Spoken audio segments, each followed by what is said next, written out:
what are the most important things that sellers are missing out? Yes, and so I'll start this with we've worked with so many clients over the years. Like, What are the special features that we can see that we can use of any kind of such tools?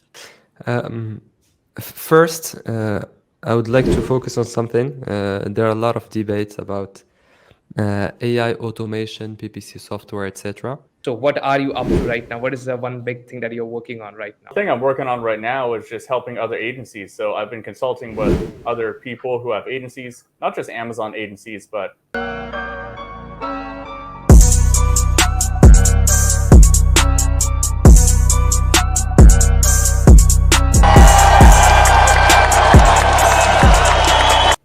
Hello, guys. Welcome to the Rich Sellers Podcast. Today, I bring on two of the most famous people in the Amazon community. So, today we are going to discuss with them in depth about how to outrank your competitor in Amazon in 2023. So, without wasting any further time, I'll start with a quick introduction about today's guest. Danny, why don't you start a quick introduction about yourself?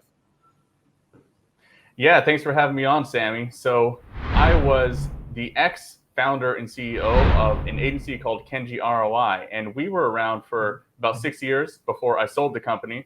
The company's still going, but I'm no longer the owner of the company. But what we focused on was Amazon listing optimization. So we did product photography, videos, and listing optimization, and then also the Amazon ads. So we focused really on those two very specific verticals with Amazon to help sellers grow. That's great. Awesome. Tariq, do you want to start a small introduction about yourself? Yeah, of course. So thank you, Sami, for having me. I am one of the co-founders and CEO of M19. We provide a platform, an automation platform to optimize all Amazon advertising formats like sponsored products, brand, and display. It's all based on machine learning, like data. And the way we do it is not only based on PPC data, but also based on profit, inventory, and ranking data. And this is why I'm here more to talk about the ranking side. Yeah, exactly. So today we are going to discuss about how to outrank your competitor, what are the strategies we can do or use to rank in 2023. But before we jump into the video, we have to know that when we talk about ranking, we have to be we have to also understand who are our competitors that we are targeting, right? When we talk about competitors, there might be few stages of competition. There might be competitors who are targeting on the premium segment where prices might be higher. There might be competitors who are targeting to a complete different audience, but might be the product may be related to us. So, Danny, would you like to take this? What do you think of when we talk about competition? How important it is to understand your right competition? Who is it, the right competitor? Yeah, so that's an interesting question because I always think that you should do the best that you possibly can do, because even if your competitors are not very sophisticated, that doesn't mean that if you create a better listing and do better Amazon ads, that you're not going to get even better results, right? So I don't think that it's a question of my competitors are not very good, so I can just do a little bit better than them, or my competitors are really good and I have to do a bit better than them. The only difference is that you either have to do it to compete and actually make any sales, or you should just do it anyways because you're going to get even more sales by just absolutely dominating weak competitors. That's just my take on it. Yeah. Tariq, do you want to add something to it? Yeah, so I would just add a few things on how to select these main competitors. It may seem obvious to everyone listening, but I saw many times like customers of the platform or just sellers meeting conferences not doing it the proper way. Um, First, whenever you are going to a niche, you know what are the top main keywords, like five. You Yeah. know that with these top five or two or three or whatever, like the short list, you will be getting 80% of the market. So it's as simple as getting on this short list and finding the top organic ranked ASINs. These are the top competitors you want to monitor closely. When I talk about monitoring closely these competitors, it's not only looking at their title, images, and bullet points. It's also looking at their price history, reviews, history, when and how they are doing PPC, how hard they are pushing, on what keywords, etc. So all this is knowing, if you want to master how to find competitors and how to track them to properly then operate, like improve whatever will impact your rankings, you need to start from here. Yeah, that was a great explanation, I think. Yeah, I think that is quite justified what you're talking about. And also, Tariq, since you are handling a lot of data, I should probably call you the data guy, right? Because the things that you're doing at M19. But if I ask you one question about ranking, that what are the key factors you think are most important when it comes to ranking? If we talk about the outside factors, not the back end, the front end that the customer can see, what do you take on this? Uh, for me, rankings, it's one thing. It's pretty simple. Ranking Mhm. is, you always need to think of it as, what does Amazon want to optimize for? It's obvious, their revenue. Their revenue is tied to user experience and user buy-in products. So to rank well on a keyword, you need to have a product that will get bought for this keyword. Amazon want to Mhm. maximize the amount of money they are getting. So first thing is conversion. What is your conversion rate on a specific keyword? And second thing is how much money Amazon are getting from it, the price they are getting from it. So let's say you have a cheap product that has the same conversion rate as a slightly more expensive product. So the more Yeah. expensive product will rank better than you, because Amazon is getting higher revenue from it. But the tricky point here is, when like plain change in price will impact Mhm. your conversion rate, like the likelihood of people buying your product. So um, it's never like you will never find always the right spot for price, because it also depends on how your competitors are pricing, and your conversion rate will depend on how the market is evolving, how the competitors are putting price. If I come back to your question, so the starting point of ranking, it's always how well you are converting and at what price you are converting. As long as you keep that in mind, you will see that anything you do for your business, operation wise, needs to go into this direction. Amount of sessions compared Mhm. to total orders. I'm not talking about only PPC impression, whatever, like sessions, the one that you get on your business reports. Yeah. Got it. Yeah, and I would like to add one thing to that.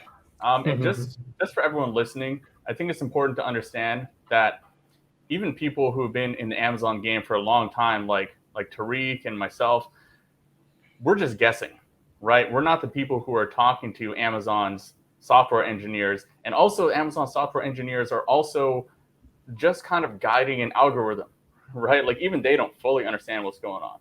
But there's one thing that I think is important to add there, which Amazon is obsessed with, which is customer satisfaction and experience. And conversion rate is very important, but just Mhm. conversion rate and price are not the only important things. Like most sellers will take that as, I just need to like manipulate the system and get a really crazy conversion rate and get a lot of sales, at a decent revenue. And you can do that for a short period of time with a lot of very manipulative or short-term tactics. And that might work in the short term. But then if Amazon's getting feedback from reviews or from, you know, seller feedback or other different forms that they have of doing that, they have customer surveys and things like that too. That ultimately Amazon has proven over and over again over the past years that have been into Amazon that they hold Yeah. customer experience above everything else. That's why they have that A to Z guarantee, and that's how they've really built in themselves into this massive company, is by putting customers absolutely first before everything, before even revenue, right? I Yeah. agree. Yeah, you're right, Danny. So it's also when we think about conversion, is long-term conversion, and you are right. It's not short-term, Mhm. because you can trick the system. You can do crazy giveaways on some very specific keywords, and you can simulate a high conversion. But if you have a high return with poor reviews, so then you will have organic conversion that will be with lower conversion rate. So yes, there is no need, or it will be stupid to try to trick the system by artificially increasing your conversion rate. But if you do so with knowing that your product is not uh, the best, or at least better than the rest, and you will get negative feedback after, uh, you will have the issue just in the second round, like a couple of weeks later. Yeah, exactly, guys. I think that was spot on. So what we have also seen is Amazon. Obviously, customers are their everything. So what we have also seen is there is one important metric, review velocity. What we have seen based on our clients is whenever the review velocity falls, we have seen there is a drop in traffic, the sessions, the conversion rate. There is a drop in that. So I think Amazon is a customer centric platform. It will be always. So we shouldn't be approaching to anything that are short term, and always be aiming for higher conversion and more on how to produce a better quality product and experience towards the customer. Moving to the same topic, I think Danny can take this very clearly on this because you are from a creatives background, right? So when we talk about optimization, we know how important creatives, images, videos play, especially a main image to drive the CTR of your ads. Because that probably, if the CTR is low, we can see how the cost per click is going to rise, right? And also, Amazon is not going to reward us with higher conversion rate if that doesn't convert well. So when you talk about images, creatives, videos, what are the most important things that sellers are missing out? Because you have been working with this a lot, right? What do you take on this? Yes, and so I'll start this with, we've worked with so many clients over the years, like something like 1,000 clients or something like that. And we've also worked with clients that sell products that are just not great products. And those products were always harder to actually get to work. But if we're looking down the order of the most important things to the least important things, the number one important thing is always the main image. And just because it's the most important, I'm going to spend probably the most time here. The main image, the regular strategy people take is to copy what's working for the best competitors, right? You see that all the time. You go on page one of Amazon of the most competitive products, and all of the main images are the same, right? But what I think is a better attitude is to look at it from the point of view of a customer. How much information, visual information, can you give the customer while still providing a really beautiful image that stands out from the competitors, right? So let's take the example of like a resistance band, right? At its core, it's a piece of rubber. It's just literally in a large elastic band. But how can you show that it's actually a resistance band? And how can you show the main benefits of this product? Maybe it has some special features, and you have to make that very obvious in the main image. The other images don't matter unless someone clicks on your product, right? On the search results page or an Amazon ad or wherever they're clicking on the product. So that main image has to show those main benefits to actually get that higher click-through rate over the competitors. And I see this mistake very often of people who have a great product. They've invested into developing something unique or something a little bit better or something, but it's not obvious from the main image. And that's the number one most important thing, right? Lighting and everything else matters, but you have to think about your specific product and your specific unique selling propositions. And you have to make that as obvious as possible. Maybe it's an angle, maybe it's a certain angle, or maybe it's getting a little bit into territory of breaking Amazon's terms of service, but not really. Is like showing it in a way with a certain prop in there that shows it, right? We all know that's not technically allowed, but most people get away with it. You got to get creative with that. And then number two is the rest of your images, because the images at the top are viewed by everybody, right? Your enhanced branded content and all of that stuff is down the listing center, your A+ content. Yeah. And your video, right? Your video is important, but it's, a small percentage of people who click on your listing are actually going to watch your video. So the photos are like 70% of your conversion rate in my mind. And your photo set as a whole has to show the most important features of the product by itself. So without anything else. That's my opinion. Meanwhile, Mr. Tariq, do you want to add something to it? Um, yes. So one important thing to add here is whenever you are trying to improve your main image or secondary images or whatever that is on your product page that might impact your performance, make Yeah. sure you have the right setup in place to measure your actions.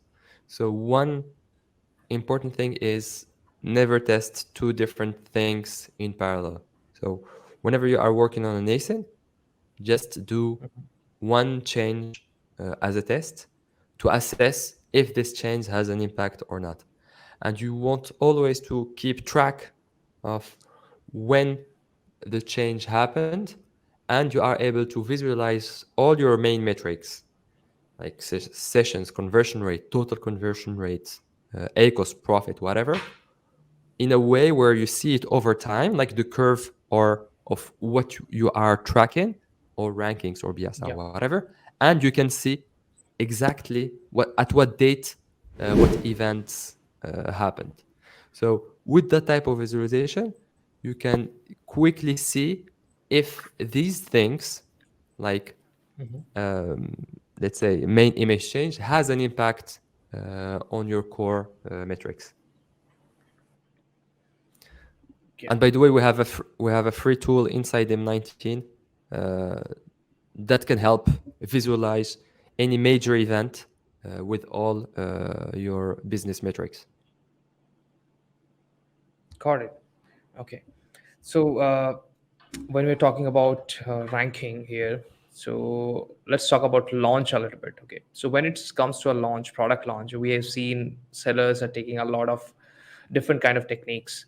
Especially if I talk about supplements, we have seen brands trying into providing a lot of offers, and even BOGO offer, buy one get one offer, is also there. But we have seen converts really well because they know exactly they can go above and beyond in terms of their ACOS. And 100 200% is nothing for them because they know on the back end they're going to convert with more repeat purchase from the same customer, and their lifetime value is going to increase a lot.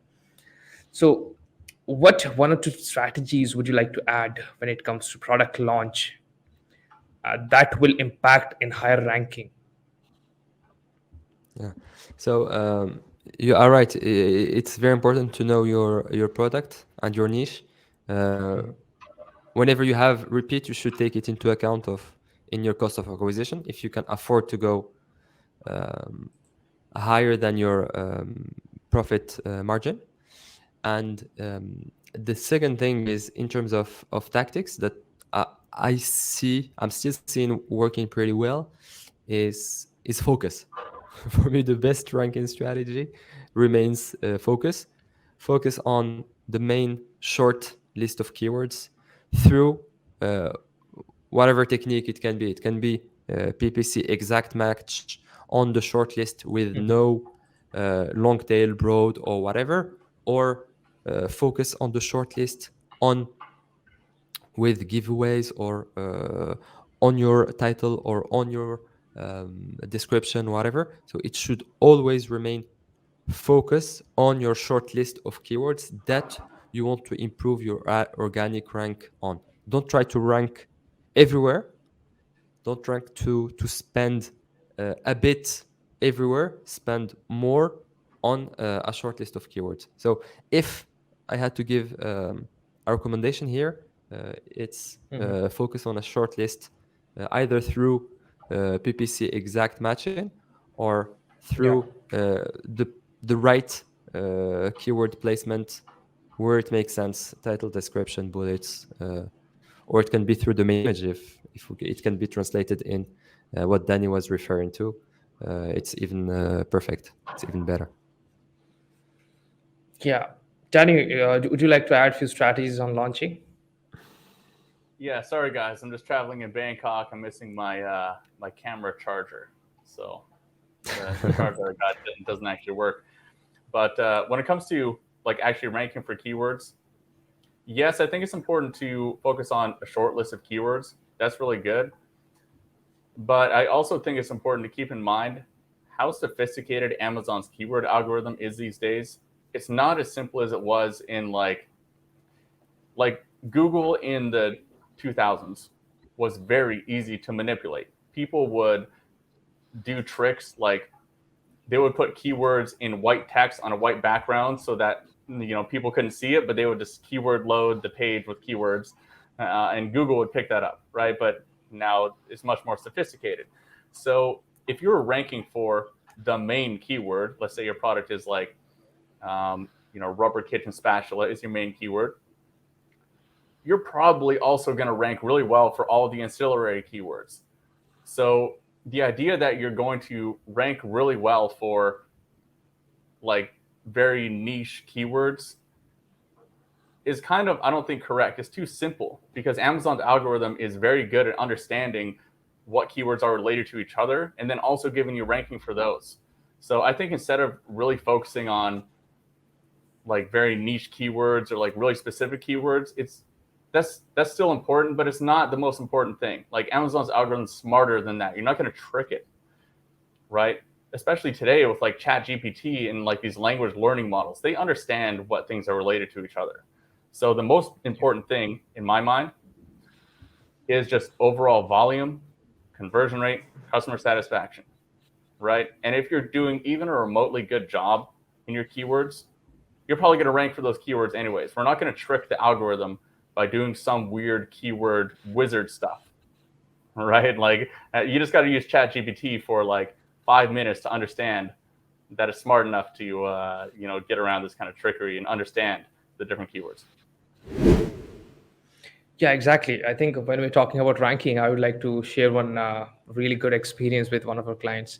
So the client that we had, so they have really good funding from outside, and they are really big on external traffic on their own website traffic. So Amazon would be probably their 10% revenue source.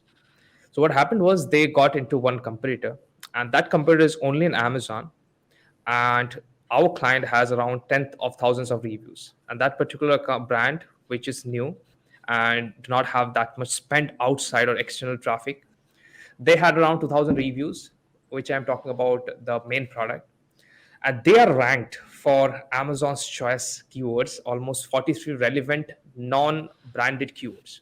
So they are ranked for 43 plus non-branded Amazon keywords, which in which they have got Amazon's choice badge, and they are also bestseller number two, I think, in their subcategory.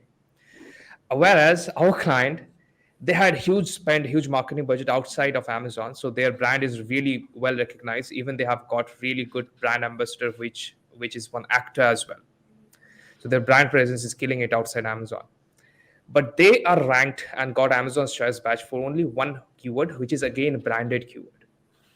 Now, it is very important to know for this brand because this our client was very much concerned because the other brand was using a lot of black hat techniques to get their keywords ranked and get the Amazon's choice badge. So I think it is very important to know how much Amazon's choice badge or any such batches like bestseller or Amazon's choice adds up when it comes to your ads performance and click through rates.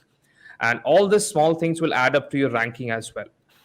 Plus, on top of that, once you're ranked for a keyword, you have to make sure that your listing is properly optimized as well in order to hold the ranking. Because if you're ranking, you need to hold the ranking as well. I think that was something that I would like to add. And moving forward to it, I think we as an agency, right now, we are handling 60 plus international brands with 35 plus team members. Even Danny has been in the same space. So I think for us, we all have been using these softwares, AI tools to uh, especially to understand Amazon a lot more better than what it is right now and automate few things, right? So, Tariq, when it comes to automation, what are the special features that we can see that we can use of any kind of such tools? Um, First, I would like to focus on something. There are a lot of debates about AI automation, PPC software, etc. Is it how good it is, and can it replace a human? I know that there are some service providers and some tools that are claiming that. We are not on this area. The way we think of tool as an extension of a human mind. Even if ChatGPT is impressive in terms of text generation, etc., but I still think that it's dumb compared to a human. Um, because to operate a business, it's not a matter of being smart in generating some coherent stuff that makes sense. But what the human is coming up with is the business strategy that is way harder than that for a machine to learn it and reproduce it. Why I'm saying that? Because for me, the perfect setup is having a great tool that will be doing the heavy lifting, that is able to work 24/7 on some very granular details at scale with a smart human that will be infusing and injecting the smart business insights to it. So machine learning based or automation or performance based software are there to build this right combination between the human and the machine. And by the way, this is why half of our revenue is through agencies that are using our software. Um, Second, what is important for a tool? For me, it's important to provide the guide that is steering all the needed information at a glance quickly to take the right action that then the tool will be doing next. It doesn't mean that I'm not talking about rule-based system where you are telling the system if this happened then do that. For me, this is not the right use of human intelligence, because machine can be doing this better than a human based on statistics. A good Yeah, I automation totally get it. system Yeah. a good automation system in PPC is able to detect where a signal is noise and where a signal is significant and showcase the right information. Here is your profit level. Here are your rankings. Your rankings are dropping. Or uh, show me what are the main important keywords so that I will put focus on.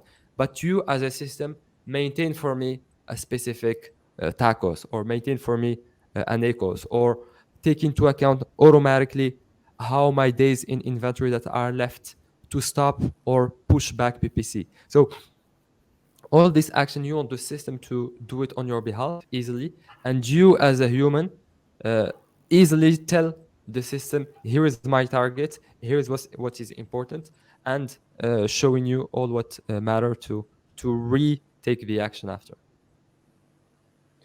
Yeah, definitely. That was, I think, a great explanation. So, Danny, when we talk about you, you have sold your agency recently, right? So, what are you up to right now? What is the one big thing that you're working on right now? Well, the thing I'm working on right now is just helping other agencies. So I've been consulting with other people who have agencies, not just Amazon agencies, but lead generation agencies, creative agencies, and things like that. But I actually wanted to add on to what TARIK was saying about automation, because we're at a really pivotal, I think, in my mind, turning point when it comes to AI automation in ads, not just Amazon ads, but all types of ads. So like this has been around for a while, right? For maybe the past 3 years or so, these AI tools have started to pop up. And up until this point, they've had problems, right? The big problem these tools have had is that, Yeah. yes, they're really good at if this, then that sort of things, but they're not that good at Mhm. logical reasoning, and they're not that good at understanding nuances of language. But I think that's about to change really, really quickly. And as someone who no longer runs an agency, I don't really have any financial interest in defending agencies anymore. I really think that I would be very, very surprised if AI tools did not take over the majority of the market share of ad agencies in the next 2 years. And the reason for that is just because since the start of 2023, like GPT 3.5, ChatGPT, and now GPT-4, and some of the other tools like Yeah. Auto GPT, which can do logical reasoning, really, I think, are almost already. I really truly believe they're already able to overcome those hurdles of understanding language and logical reasoning. And I think it's a matter of time before some of these other companies like Helium 10 and like the big software companies really start to integrate that into their tools to the point where it can do a job at least 90% as good as like a pretty good ads manager, but do it much faster, cheaper, more efficiently, and on a much huger scale, obviously, right? There's always a turning point. And I really think that turning point, like I said, I would be amazed if it didn't happen within 2 years, and I wouldn't be surprised if it happened within 6 months. Yeah, I really hope so. So, since we're already at the end of the discussion, so Danny, where can people find you? You get to check me out on Instagram or any social media platform. It's I am Danny Carlson, or just dannycarlson.co if you want to check out more stuff about what I'm doing. That's great. Tariq, where can people find you? Just on our website, m19.com, and I'm always reading all messages coming in. That's great. That's great. Thank you guys so much for joining in today. I think it was a really knowledgeable session today, and audience is going to love it. So, guys, please check out Danny and Tariq. All the links will be in the description, and I'll see you again on next podcast. Thank you so much.